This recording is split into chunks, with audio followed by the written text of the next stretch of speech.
जब यहाँ पे हम डेरा इस्माइल खान पहुँचे तो यहाँ पे सबसे वर्स्ट सिचुएशन ये थी कि पानी इतना ज़्यादा आ चुका था कि लोग अपने एरियाज़ में फंस गए। तो हमारे पास एक ही सोर्स था, या स्विम करके जाना या बोट के थ्रू जाना।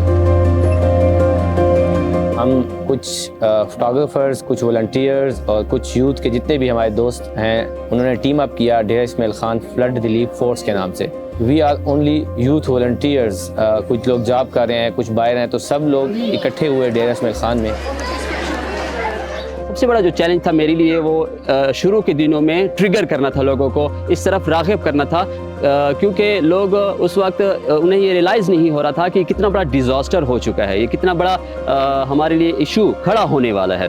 तो पहले तो मैंने ये कोशिश की है कि जितने भी मेरे हल्का अहबाब में दोस्त अहबाब वॉलंटियर्स थे, उनको मैंने ये बावर कराने की कोशिश किया है कि ये तारीख़ का सबसे बड़ा सैलाब साबित होने जा रहा है और ये बहुत ज़्यादा डैमेजेस, बहुत ज़्यादा नुकसानात यहाँ पर करने वाला है।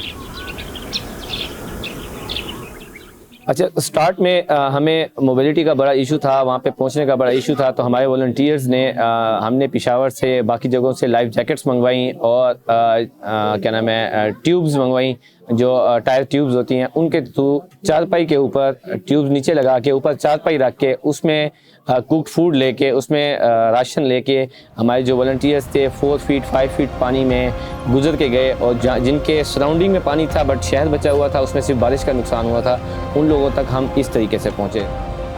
सेकेंडली हमने ये किया कि हमने जो 1122 की बोट सर्विस थी उस पे अपने वॉलंटियर्स भेजे और अपना राशन और कुक फूड वहाँ पे पहुँचाते रहे। और तीसरा हमने ये किया कि जिन एरियाज़ में बाय रोड या एक्सेस नहीं थी, तो हमने पाक आर्मी से हेल्प लेके वहाँ पे राशन और मेडिसन बाय एयर पहुँचाई हैं, स्पेशली दराबन साइड। हमने प्रोवा साइड पर एक मेडिकल कैंप का इनेकाद किया, लेकिन जब हम वहाँ पहुँचे हमने देखा कि हमने पानियों से गुजरकर हमने वहाँ अद्वियात पहुँचाई, तो हमें ये इल्म हुआ कि सिर्फ एक मेडिकल कैंप की ज़रूरत नहीं है, यहाँ तो हज़ारों मेडिकल कैंप्स की ज़रूरत है। तो हमने वो सिलसिला शुरू किया, हमने लोगों से डोनेशन ली, हमने लोगों से मेडिसिन ली, हमारे साथ डॉक्टर थे, फार्मासिस्ट थे, हेल्थ टेक्नीशियन थे, लेडी हेल्थ विजिटर्स थी। हमने कोई पिछले 20 दिनों में अब तक 75 से ज़्यादा मेडिकल कैंप उनका इनेकाद किया है। हम कोशिश करते हैं कि दूर दराज वो इलाके, जो लोग बेसिक हेल्थ यूनिट्स तक, जो लोग तहसील हेडक्वार्टर हॉस्पिटल्स तक, RSCs तक और डिस्ट्रिक्ट हेडक्वार्टर हॉस्पिटल तक नहीं पहुंच पा रहे, हम लोग उन तक बुनियादी जो तिब्बी इमदाद है वो लेकर पहुंच जाएं। कि हमने टीम्स को डिवाइड किया था। One team was responsible for medicine and medical camps, दूसरी टीम राशन की रिस्पांसिबल थी, तीसरी टीम टेंट्स को देख रही थी। हमने बहुत बड़ा काम एक स्टार्ट का लेडीज़ हाइजीन किट का, उसके लिए हमने एक पूरी टीम को डेडिकेट किया जो हाइजीन किट डिस्ट्रीब्यूट करती थी। उसके अलावा हमारे पास बेबी न्यूट्रिशन के जो फीडर्स हो गए, उसके बाद ड्राई मिल्क हो गया, ये चीज़ डिस्ट्रीब्यूट करती थी। तो हमने कैटेगराइज करके हर एक को फंड दिया और वो रिसिप्ट हमने कलेक्ट की कि यार कौन सा फंड कहाँ पर जा रहा है।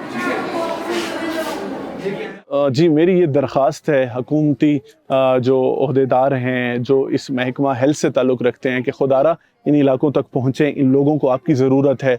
हम लोग जितना भी वॉलंटियर वर्क कर लें, हम एक हुकूमत और एक रियासत का काम नहीं कर सकते।